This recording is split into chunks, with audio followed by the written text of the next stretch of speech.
A gente tem uma educação, e isso não é só no Brasil não, mas uma educação que te leva a crer, mesmo sem entender o que é uma coisa ruim. É Então verdade. você fica com aquilo na cabeça, até porque hoje em dia você pega vocês, o Bruno Perini e a Malu, é mais normal a gente falar hoje no Instagram sobre riqueza, geração de Uhum. riqueza, Uhum. empreendedorismo. Então como era a sociedade até 1800, até antes da Revolução Industrial? Basicamente ninguém mudava de posição. Ninguém mudava, quem nascia pobre normalmente morria pobre. Uhum. E o trabalhador, ele não tinha acesso a bens de capital, a bens de consumo. Ele entregava a produção dele, era uma coisa muito incipiente, pouco produtiva. Depois da Revolução Industrial, que veio a produção em massa, em larga escala por causa da máquina a vapor, Tá. o negócio mudou completamente. Essa cultura molda como a gente vai se relacionar com a economia. E aí por isso que existem políticos populistas, porque a população não entende o que é melhor e sempre vota na questão de curto prazo. E que aí uma coisa vai interferindo na outra e vai virando uma bola de neve, entendeu?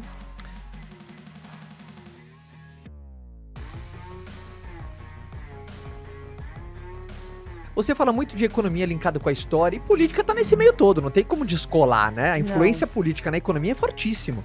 Na realidade, a base de tudo tá interligado, que é o que eu sempre falo. Só que o problema é que as pessoas acabam esquecendo do passado e focando no presente, que não é que é errado focar no presente, mas você consegue entender melhor o presente, se prevenir do futuro se você vê o passado. É verdade. E aí, isso vale também para a questão econômica. Então, assim, o que fizeram os governos passados? E eu tô falando de passado, assim, Getúlio Vargas, Juscelino, Uhum. governos militares, depois da redemocratização Sarney. O que eles fizeram economicamente, socialmente, politicamente? O que deu certo, o que deu errado? Porque daí, se você não vê isso, as pessoas continuam falando assim, eu acho que agora com a inflação é uma boa ideia congelar preços. Você fala, mas não, pera. Além do fundamento estar errado, porque Uhum. às vezes a pessoa não acredita, fala assim, eu não acredito no que você fala. Então tá bom, então revisita a história. O que aconteceu quando congelaram preços no governo Sarney, plano Bresser, plano Cruzado? O que aconteceu na Argentina, recentemente, que fizeram de novo, porque eles insistem, né, na mesma coisa. Então, esse tipo de coisa é super importante para, inclusive, empreendedores. Às vezes o empreendedor, ele foca muito no negócio, que é ótimo, excelente, ele tem que focar mesmo. Mas como que ele vai tomar as melhores decisões? Qual é a crença que ele tem, que às vezes é uma crença limitante em relação à geração de riquezas, ou o que ele pode fazer, como que ele vai treinar as pessoas, como que ele contrata essas pessoas, onde que ele vai estar inserido. Então faz diferença total você conseguir entender desses temas e aplicar isso à sua vida profissional e pessoal. A gente tem uma educação, e isso não é só no Brasil não, mas uma educação que te leva a crer, mesmo sem entender o que é uma coisa ruim. É verdade. Então você fica com aquilo na cabeça. Até porque hoje em dia você pega vocês, o Bruno Perini e a Malu. É mais normal a gente falar hoje no Instagram sobre riqueza, geração de riqueza, empreendedorismo. Mas qualquer pessoa fora do meio digital, vocês vão entender o que eu tô falando agora. Falar sobre essas coisas é visto como uma coisa arrogante, como soberba, como, tá querendo achar, tá querendo se mostrar, achando. e etc. É óbvio que tem pessoas que fazem isso. Mas é uma coisa feia ganhar dinheiro, falar de lucro. Eu peguei um produto, importei, coloquei a margem em cima e vendi. Nossa, que absurdo, você deveria ter vendido pelo preço de custo. Como se não fosse... Ganhar dinheiro é um crime. Como se ganhar dinheiro fosse um crime, exatamente.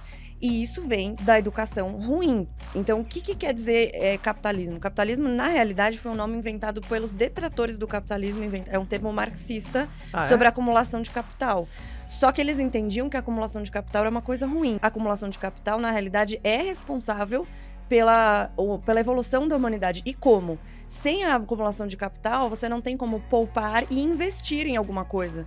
Então, quando a gente fala de, sei lá, vou fazer esse escritório aqui, e você não tem dinheiro para fazer o escritório, para poder fazer os podcasts, para poder trazer pessoas, etc. Você vai no banco ou numa instituição financeira, pega esse dinheiro e investe. E pode dar errado, né? Verdade. Você vai ter que pagar imposto, você vai ter que pagar pessoal, você vai ter que pagar toda a infraestrutura, máquinas, etc. Isso vale para fábricas, vale para qualquer negócio que você for fazer, inclusive o digital. E da onde vem esse dinheiro? É do céu? Não, é alguém que poupou. Então, alguém que poupou a mais, acumulou esse dinheiro, foi numa instituição financeira e colocou o dinheiro lá.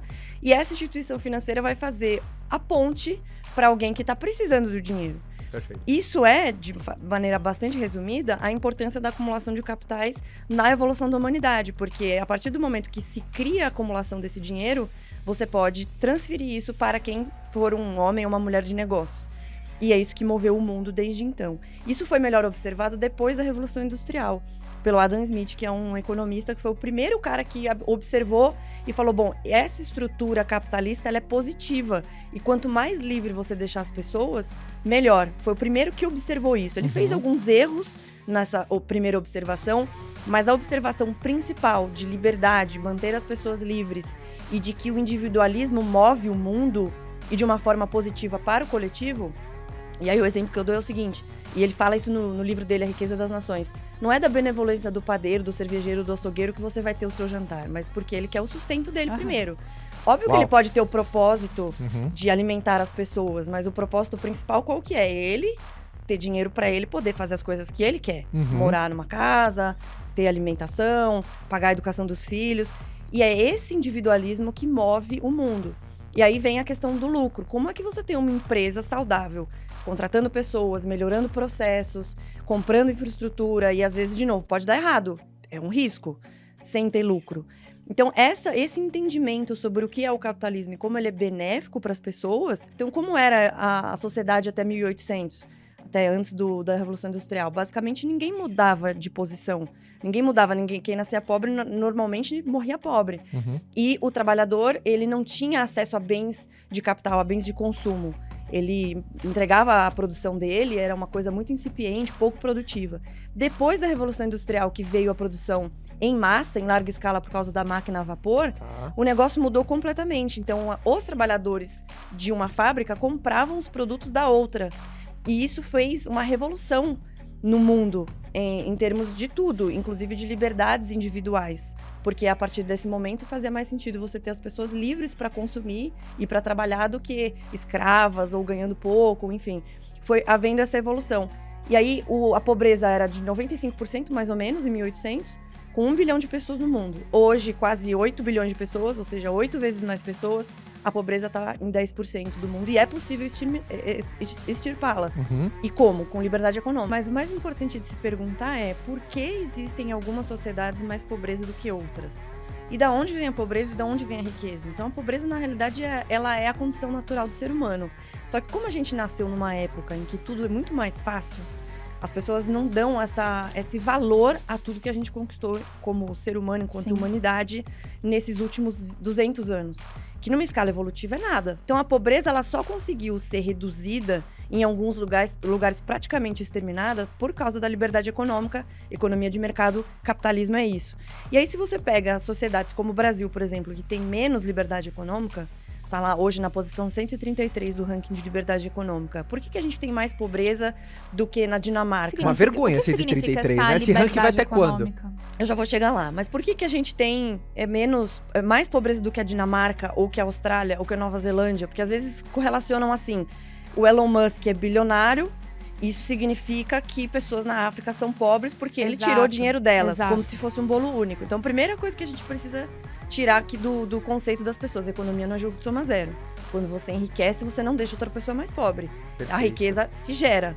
E riqueza é infinita. A possibilidade de geração de riqueza ela é infinita. Então, primeira coisa. Então, a riqueza no mundo, desde 1800, a Revolução Industrial, subiu mais ou menos 9.000%. E pode continuar subindo. Só que o que faz das pessoas na África serem mais pobres e o Elon Musk ser bilionário? Porque o Elon Musk, ele gerou o valor. O Elon Musk, o Jeff Bezos, o Jobs, que já faleceu, eles geraram valor por meio de ideias e transformaram isso tomando risco. E a fortuna que eles têm hoje não deixou ninguém mais pobre. Pelo contrário, enriqueceu todo um ecossistema em volta deles. Quanto eles geraram de emprego? Não só de emprego, mas de riqueza. A riqueza é basicamente geração de facilidades, né? Então, quando você gera e você resolve um problema, que é isso que faz um vendedor, né? Ele resolve um problema. Total. Quando você resolve um problema, você consegue gerar riqueza e isso é muito bom para todo mundo. Quer dizer, você acha que tá melhor os países que têm mais bilionários ou menos bilionários? Os países que têm mais bilionários, por exemplo, os Estados Unidos. Ele tá melhor do que os que não têm bilionários? Não é verdade. E a questão dos bilionários é bem interessante porque justamente as pessoas têm essa ideia de que o rico tá ficando mais rico e o pobre tá ficando mais pobre. Mas quando você pega os dados, isso não é o correto. Mas eles correlacionam a pobreza de locais com menos liberdade econômica, como África, como Brasil, como Argentina, como Venezuela, com a riqueza de países que têm liberdade econômica. Aí eu venho para tua pergunta. O que é liberdade econômica? Liberdade econômica é basicamente a forma que você tem, ou a liberdade de que você tem de negociar com qualquer pessoa dentro de um sistema seguro, dentro de uma economia segura com garantias à propriedade privada. E aí tem alguns rankings que medem isso. O ranking mais famoso é o da Heritage Foundation, tem também da Cato Institute, tem do Fraser Institute, mas eu gosto mais da Heritage Foundation.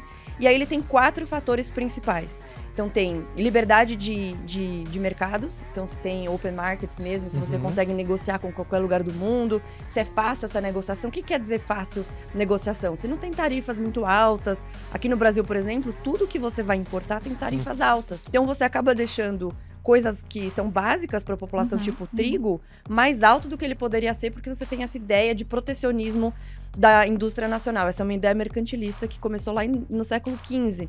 Então, pessoas no século XV, acreditando que a economia era jogo de soma zero, tinham a seguinte ideia.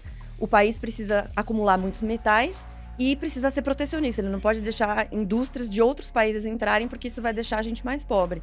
E esse pensamento permeia ainda políticos no século XXI, que é uma bizarrice, porque se economia não é jogo de soma zero, significa que eu posso deixar empresas de outros países que são mais eficientes do que as minhas entrarem, porque isso vai trazer mais benefícios para os consumidores. Ah, mas e a indústria nacional? Ela vai se adaptar para aquilo que a gente sabe fazer melhor. Então, você pega países pequenos, Estônia, Letônia, Lituânia, eles não são países continentais que nem o Brasil, que a gente faz um monte de coisas. Tem agricultura, tem indústria, tem um monte de coisas. Eles foram obrigados a comprar essas coisas de outros países. Isso significa que eles são mais pobres por causa disso? Não. A Estônia tem hoje, acho que o dobro do nosso PIB per capita, por exemplo. E é um país que foi ex-estado soviético, ou seja, ele só depois de 91 que ele conseguiu se libertar. Mas liberdade econômica é liberdade de empreender, liberdade de mercado, Estado de direito, ou seja, segurança jurídica é uma coisa importante, uma legislação coesa, simples, para garantia de contratos, garantindo a propriedade privada. Aqui no Brasil, a gente tem muita insegurança jurídica.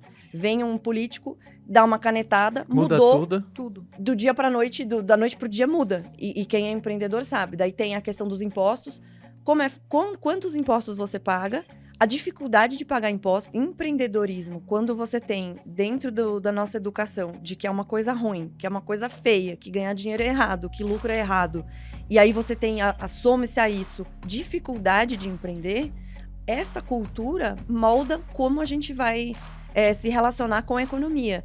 E aí por isso que existem políticos populistas, porque a população não entende o que é melhor e sempre vota na questão de curto prazo. E que aí uma coisa vai interferindo na outra e vai virando uma bola de neve, entendeu?